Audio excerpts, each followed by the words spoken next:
السلام علیکم ورحمۃ اللہ وبرکاتہ۔ محترم ناظرین، نبی کریم صلی اللہ علیہ وسلم نے اسلام اور مسلمانوں کی تقویت کے لیے سب سے پہلے کام مسجد نبوی کی تعمیر کی۔ مسجد نبوی مسلمانوں کی وہ مسجد ہے جس کے ذریعے امت مسلمہ کی تربیت ہوئی۔ آج کے اس پروجیکٹ میں ہم یہ جاننے کی کوشش کریں گے کہ نبی کریم صلی اللہ علیہ وسلم کے زمانے میں مسجد صرف 5 وقتی نماز کے لیے تھی؟ جیسا ہم سمجھتے ہیں، ہم صرف ہمارے علاقے میں 5 وقتی نماز پڑھتے ہیں، حالانکہ نبی کریم صلی اللہ علیہ وسلم کے زمانے میں مسجد نماز کی جگہ کے ساتھ امت مسلمہ کی تقویت کے بہت سے کام کیے جاتے تھے۔ سب سے پہلے مسجد نبوی دارالقضا تھی۔ دارالقضا کسے کہتے ہیں؟ دارالقضا اسلامی کورٹ کو کہتے ہیں، جس میں مسلمانوں کے سیاسی مسائل اور صحابہ کے آپسی تنازعات کو اسی مسجد کے ذریعے حل کیا جاتا تھا۔ اسلامی بینک نبی کریم صلی اللہ علیہ وسلم کے زمانے میں مسجد نبوی کے مالداروں سے زکوٰۃ صدقات لے کر ایک جگہ جمع کر کے مستحق مسلمانوں تک پہنچا دیا جاتا تھا۔ مدرسہ مسجد نبوی کے صحن احاطے میں صفہ چبوترا تھا۔ اس کو تعلیم اور تربیت کے لیے خاص کر دیا گیا، بلکہ نبی کریم صلی اللہ علیہ وسلم نے بدر کے قیدیوں میں جو ایجوکیٹڈ لوگ تھے ان لوگوں کو اس شرط پر آزاد کیا کہ وہ اپنی صلاحیتوں سے مدرسے کے طلباء کو سکھائیں۔ لشکر کی تربیت اللہ تبارک و تعالیٰ قرآن مجید میں فرماتے ہیں وَأَعِدُّوا لَهُم مَّا اسْتَطَعْتُم مِّن قُوَّةٍ وَمِن رِّبَاطِ الْخَيْلِ۔ اس آیت کا عملی نمونہ بھی مسجد نبوی ہی تھی۔ روزانہ فجر کی نماز کے بعد آپ صلی اللہ علیہ وسلم صحابہ کو جہاد کی تربیت دیا کرتے تھے۔ دعوت و تبلیغ نبی کریم صلی اللہ علیہ وسلم صحابہ کو دنیا کے بادشاہوں کے سامنے اسلام پیش کرنے کا طریقہ سکھاتے تھے۔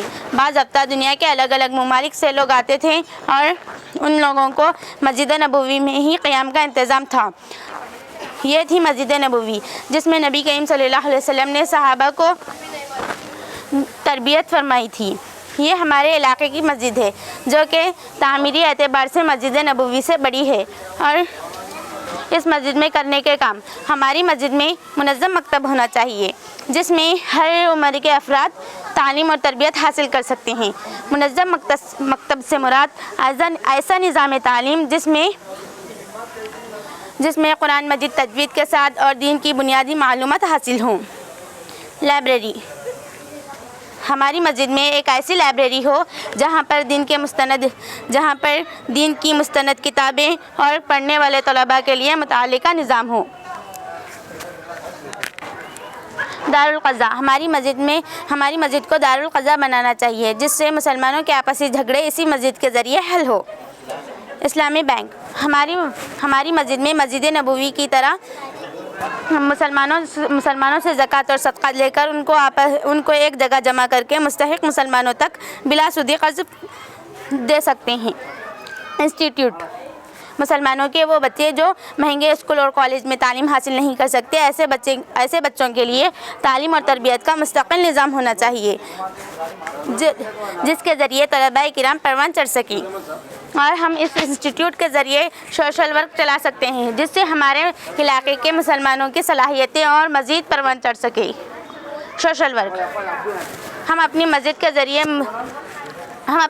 ذریعے غیر مسلموں کے ذہن سازی کے لیے خدمت قلب کا کام، مثلاً فری میڈیکل کیمپ چلا سکتے ہیں۔ اور ہم اپنی مسجد کو مسجد نبوی کے نہج پر مرکز بنا کر کام کریں گے تو ہمارے علاقے کے مسلمانوں میں اتحاد قائم ہوگا اور مسلمان مسلکی جھگڑوں کو بالائے طاق رکھ کر قوم کی تربیت میں ایک دوسرے کے معاون بنیں گے۔ اللہ تبارک و تعالیٰ سے دعا ہے اللہ تبارک و تعالیٰ ہم سب کو مسجد کو سینٹر بنا کر کام کرنے کی توفیق عطا فرمائے۔ آمین۔ السلام علیکم۔